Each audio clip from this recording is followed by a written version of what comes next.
Yellow Productions presents the town of Shirakawa-go in Japan. I'm Chris. I'm Topher. And today we're going to show you around this UNESCO World Heritage Site. Now what makes the site so special? Well, it's these farmhouses. There's about 100 of them in this village, and these farmhouses, take a look at the roof. It's actually made out of natural building materials like hay or straw, and it's really thick. It's that thick because this part of Japan has some of the most snow of anywhere, and that's why it's the really tall peak, so that when the snow lands on it, it doesn't give it too much weight. Take a look at just how thick these roofs are. They're designed to keep the water and the snow out of the house, and it's about this wide.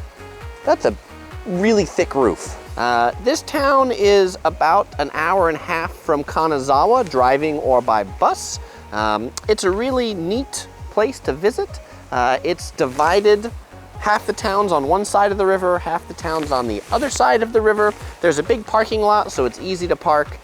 So if you're in this part of Japan, come and check out this town for these neat houses. We'll show you around. You can go in some of them in the open air museum.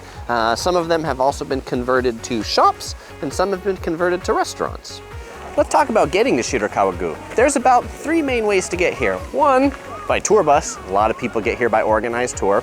2, by highway express bus from some of the nearby cities. Or 3, by driving.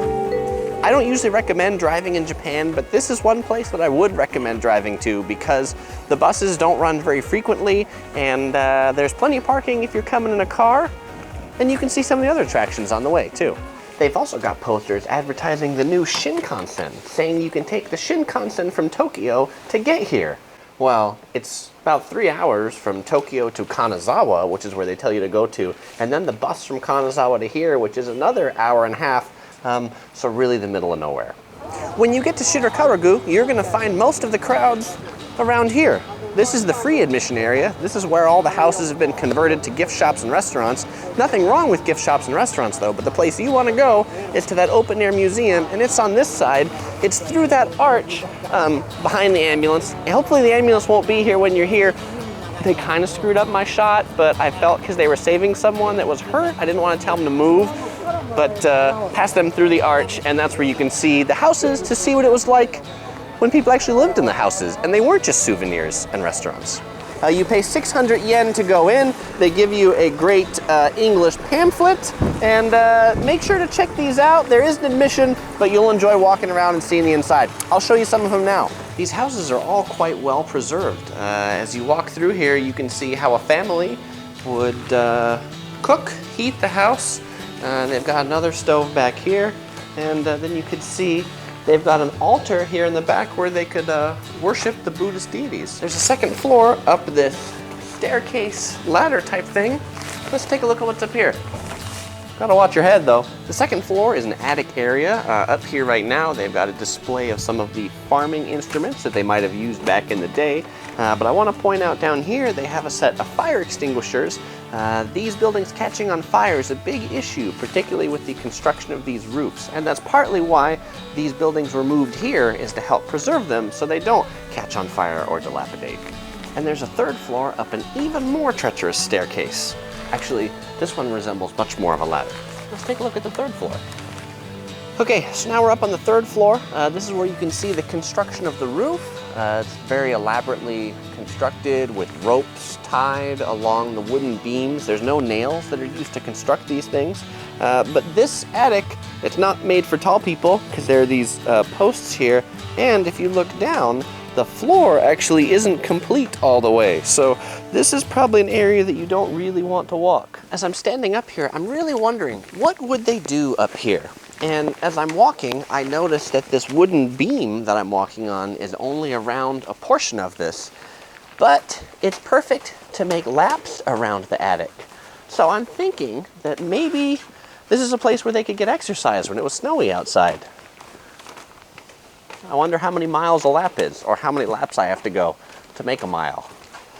Okay, so as I was catching my breath from running those laps, I was trying to figure out what was that third floor really used for? And then Topher told me, because he could read the Japanese signs, and the reason why these buildings are so tall is they use those second and third floors for raising silkworms to make silk.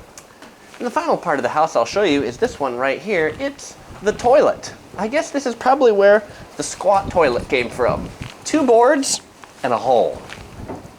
And up on the second floor of that first house, they have a diorama that shows you how the roofs are constructed of these houses. The literal translation of these roofs is praying hands, and it's because of the way that they weave the straw together on the roof. A number of the houses have actually been moved here to help preserve them. This one back here was moved here in 1993. When it was moved, it's been modernized to turn into a theater. What's it showing? It's showing the video of moving the house here, which took 6 months. And if you're wondering what a farmhouse-style theater looks like, well, it's got a flat-screen TV on the wall and tatami mats that you can sit on the floor. This is a good video. It's subtitled in English, too. Topher, are you enjoying it? All we need is a little bit of popcorn. And remember, if you come in to see the movie, take off your shoes. I don't even know why I bring shoes to Japan anymore. I keep taking them off. Topher had the right idea. Bare feet all the time. In addition to going inside the houses, the park's neat because there are these cool things to walk around on where you can practice your balance. This house right here, a framed roof barn. This was used, these kinds of things were built when people lost their houses and they were waiting for them to be rebuilt. You know, as I'm walking around here, I feel like maybe I'm in the Lord of the Rings a little bit and I'm walking around the Hobbit Shire. Pretty cool. Do make sure to stop into the rest house. Why? Well, they actually have a fire burning in this one, so you can see what it was really like to live in here. And let me tell you, it is really smoky. I've been to like bonfires and like Korean barbecues, but this is a lot of smoke. And they have free soba tea, which is quite refreshing. They've also, if you want to purchase it, have sweet red bean soup and ice cream. So you can stop, relax, inhale a little bit of smoke. We had lunch at this big farmhouse right here. It's Soba Wakimoto, and they specialize in beef bowls and soba noodles. The beef is a specialty of this region. It comes in 5 different grades. This is the lowest grade, which is number 5, but it's actually one of the most delicious pieces of beef I think I've had. It's very marbled, very delicious, very tender. 2,800 yen for a small beef bowl with about 5 pieces of beef, and then the bowl of noodles. It is the first farmhouse that you come down if you're parking. It's the big one up on the hill. I would recommend if you like beef that you come and give it a try. Truly delicious. And you get to eat on tatami mats and tatami tables. So if you haven't done that on your trip to Japan, come here and do it. Make sure to take off your shoes when you come in.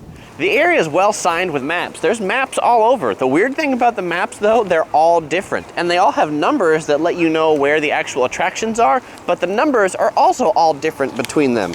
They have a printed map. The numbers on the printed map are different from the numbers on the big map, and the printed maps are different between the English map and the Japanese map. It makes it really hard to know where you're actually going. Once you're done visiting the open air museum, follow the tour group throngs down this really cool suspension bridge to the other side, which is the free area. The river here, known as the White River, literally divides the village in 2. Shirakawa-go literally means White River, Old District.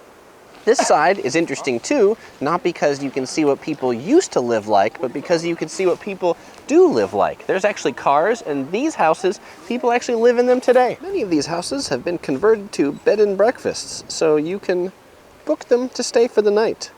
They're quite popular though, so you need to book well in advance. Here you can contrast and compare houses with the old roofs and houses with the new roofs.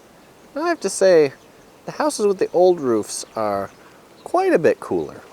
Okay, now this is cool. This is natural refrigeration. From this snack shop, you can buy beverages that have been cooled in this log by the running water that comes down from the snow. It's ice cold, and I bet those drinks are too.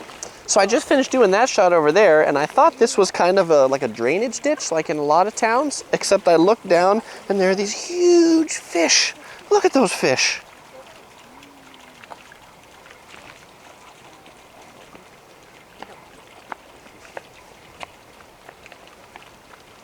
I mentioned earlier, these houses are extremely flammable. They've got signs all around the town that tell you no smoking because these houses are extremely flammable. They're really serious about it. For some of the best views of the village, you can head on up this hill over here to the observatory. and you can look down on all the village. You can walk up there, it takes about 30 minutes from the village, or you can take a bus for 200 yen, it's a 10-minute ride. Thanks for watching. If you enjoyed this video, please subscribe for new videos every Sunday, or follow us on Facebook, Twitter, or Google+. Links are in the description below. Or you might enjoy watching one of these other videos from Japan. Click any of them to watch. Links are also in the description.